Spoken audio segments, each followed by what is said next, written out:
শ্বশুরবাড়ির সকলকে মানিয়ে চলা কি ভালো বউ হওয়ার একমাত্র পরিচয়? আমাদের সমাজে বহুদিন ধরে একটা ধারণা প্রচলিত আছে, যে মেয়ে শ্বশুরবাড়ির সকলকে মানিয়ে চলতে পারে তাকেই ভালো বউ বলা হয়। বিয়ের পর একটা মেয়ের ওপর অনেক প্রত্যাশা চাপিয়ে দেওয়া হয়। তাকে ধৈর্যশীল হতে হবে, সবার কথা শুনতে হবে, নিজের ইচ্ছা অনুভূতি চেপে রাখতে হবে, পরিবারের সবার মন জুগিয়ে চলতে হবে। এমন অনেক অলিখিত নিয়ম যেন তার জীবনের অংশ হয়ে যায়। কিন্তু প্রশ্ন হলো, শুধুমাত্র মানিয়ে চলাই কি একজন ভালো বউয়ের একমাত্র পরিচয়? একজন মেয়ের ব্যক্তিত্ব, সম্মান, অনুভূতি ও স্বপ্নের কি কোনো মূল্য নেই? বাস্তবে ভালো বউ হওয়ার অর্থ শুধুমাত্র সবকিছু মুখ বুজে সহ্য করা নয়।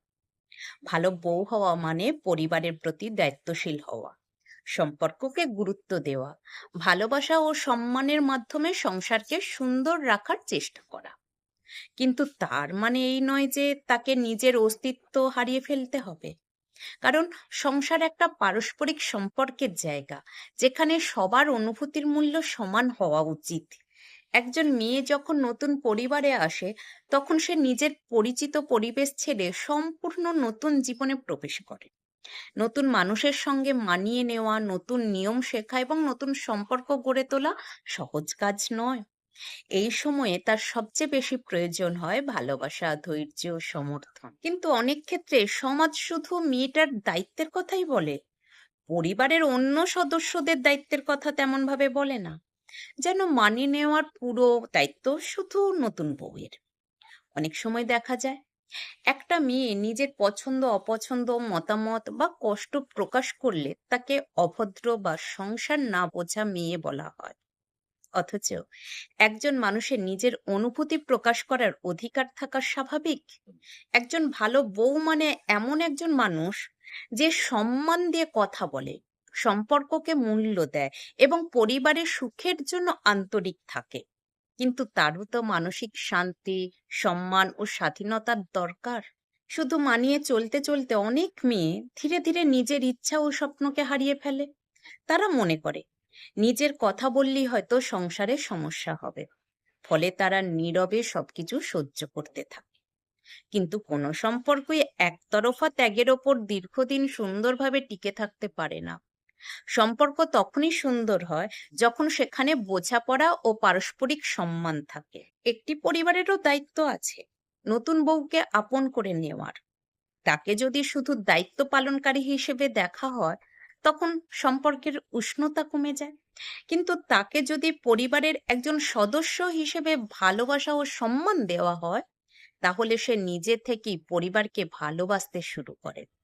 ভালো ব্যবহার, সহানুভূতি ও সহযোগিতা একটা নতুন সম্পর্ককে অনেক সহজ করে তোলে। ভালো বউ হওয়ার অর্থ কখনোই নিজের আত্মসম্মান বিসর্জন দেওয়া নয়, বরং একজন ভালো বউ সেই যে পরিবারের সবার প্রতি সম্মান দেখায়, আবার নিজের মর্যাদাকেও গুরুত্ব দেয়। সে ভুল হলে তা স্বীকার করতে পারে, আবার অন্যায় হলে নিজের অবস্থানও শান্তভাবে বোঝাতে পারে। কারণ আত্মসম্মান ছাড়া কোনো সম্পর্ক সত্যিকারের সুখী হতে পারে না। বর্তমান সময়ে মেয়েরা শুধু সংসার নয়, পড়াশোনা, চাকরি, কেরিয়ার ও নিজের স্বপ্ন নিয়েও এগিয়ে যেতে চায়। তাই ভালো বউ হওয়ার সংজ্ঞাটাও বদলানো জরুরি। একজন মেয়ে শুধু রান্না বা ঘরের কাজের মাধ্যমে নয়, তার ব্যবহার, মনোভাব, দায়িত্ববোধ ও মানবিকতার মাধ্যমেও একজন ভালো মানুষ হয়ে ওঠে। সংসারের শান্তি শুধু একজন মেয়ের ত্যাগে নয়, পুরো পরিবারের বোঝাপড়া ও ভালোবাসায় তৈরি হয়। অনেক সময় আমরা ভুলে যাই যে একজন বউ কারো মেয়ে, তারও আবেগ আছে, কষ্ট আছে, ভালোবাসা পাওয়ার ইচ্ছা আছে। সে যদি সারাক্ষণ শুধু নিজেকে বদলাতে বাধ্য হয়, তাহলে একসময় মানসিকভাবে ক্লান্ত হয়ে পড়ে। তাই শুধু মানিয়ে চলা নয়, তাকে বোঝার চেষ্টাও সমান গুরুত্বপূর্ণ। সবশেষে বলা যায়, শ্বশুরবাড়ির সকলকে মানিয়ে চলা অবশ্যই একটা ভালো গুণ, কিন্তু সেটিই ভালো বউ হওয়ার একমাত্র পরিচয় নয়। একজন ভালো বউ সেই যে ভালোবাসা, সম্মান ও আন্তরিকতার মাধ্যমে পরিবারকে আগলে রাখে, আবার নিজের আত্মসম্মান ও ব্যক্তিত্বকেও মর্যাদা দেয়। সুখী সংসার তখনই গড়ে ওঠে যখন শুধু একজন মেয়ে নয়, পরিবারের প্রত্যেক সদস্য একে অপরকে বোঝার ও সম্মান করার চেষ্টা করে।